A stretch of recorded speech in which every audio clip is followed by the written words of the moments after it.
విచ్చేసిన పెద్దలు గౌరవనీయులు శాసనసభ స్పీకర్ గారు శ్రీ గడ్డం ప్రసాద్ కుమార్ గారికి మా గిరిజన జాతి తరఫున మా శాఖగా మరి ఈరోజు వేదికపై ఉన్న గౌరవ శాసనసభ్యులు మురళీ నాయక్ గారు మా గిరిజన సంక్షేమ శాఖ తరఫున వారికి స్వాగతం తెలుపుతూ అదే నుంచి విచ్చేసిన మరి గిరిజన ప్రాంతాల నుంచి విచ్చేసిన నృత్యకారులు అదేవిధంగా గిరిజన వాసులు సంక్షేమ శాఖ మరి మార్చిలో ఉన్న వెంకటాపురం మండలం నుంచి అబ్బాయి వచ్చి రావడం జరిగింది.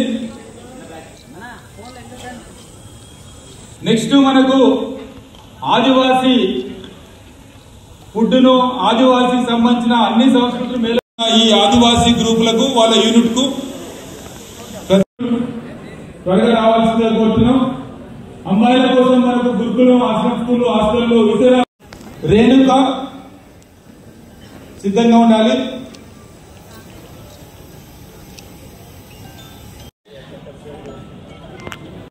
ప్రపంచ ఆదివాసీ దినోత్సవంగా ప్రకటించింది.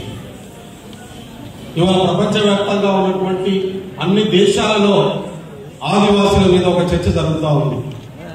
ఆదివాసుల గురించి ఈ సమాజానికి ఒక అవగాహన కల్పించే కార్యక్రమం జరుగుతూ ఉన్నది. అందులో భాగంగా మన రాష్ట్ర ప్రభుత్వం గౌరవ ముఖ్యమంత్రి గారి సూచన మేరకు గిరిజన సంక్షేమ శాఖ ఈ అద్భుతమైనటువంటి కార్యక్రమాన్ని ఇక్కడ ఆర్గనైజ్ చేయించింది. నేను గిరిజన సంక్షేమ శాఖ అధికారులకు అందరికీ కూడా శుభాకాంక్షలు తెలియజేయదలుచుకున్నాను. మీరు కూడా ధన్యవాదాలు సపర్యతలు తెలపాలనుకుంటాను.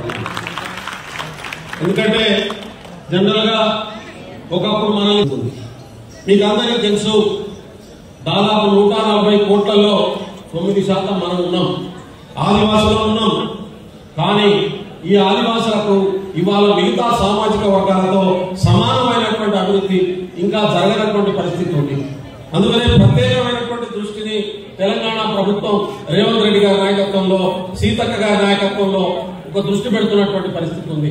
మొట్టమొదటిసారిగా ఆంధ్రప్రదేశ్ ఉమ్మడి ఆంధ్రప్రదేశ్ చరిత్రలో కావచ్చు, తెలంగాణ దాదాపు 11 సంవత్సరాల చరిత్రలో కావచ్చు 17,056 కోట్ల బడ్జెట్ ను ఈ రాష్ట్ర ప్రభుత్వం మొట్టమొదటిసారిగా మా స్పీకర్ గారి ఆధ్వర్యంలో మాకు కేటాయించింది.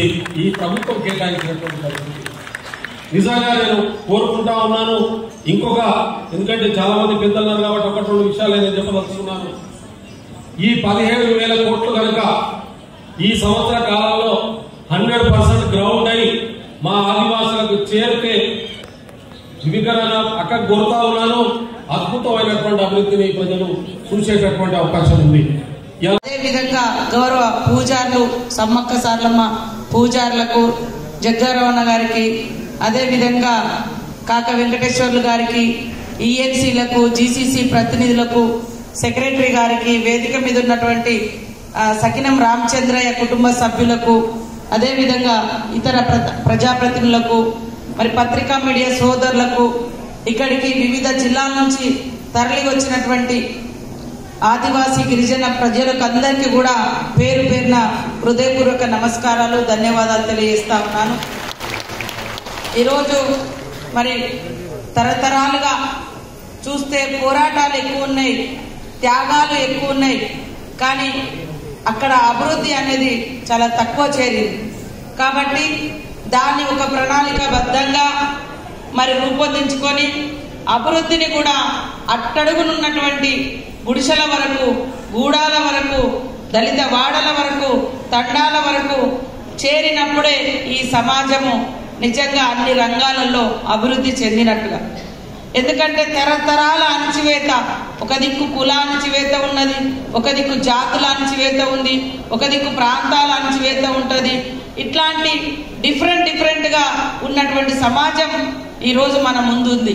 కాబట్టి ఈ సమాజంలో ఎవరు ఏ ప్రాంతంలో ప్రజలు ఏ సమస్యలతో ఇబ్బంది పడుతున్నారు, వాళ్ళకి ఏం కావాలో ఒక మేధావి వర్గం ఒక ప్రణాళిక రూపొందించాల్సిన అవసరం ఉంది.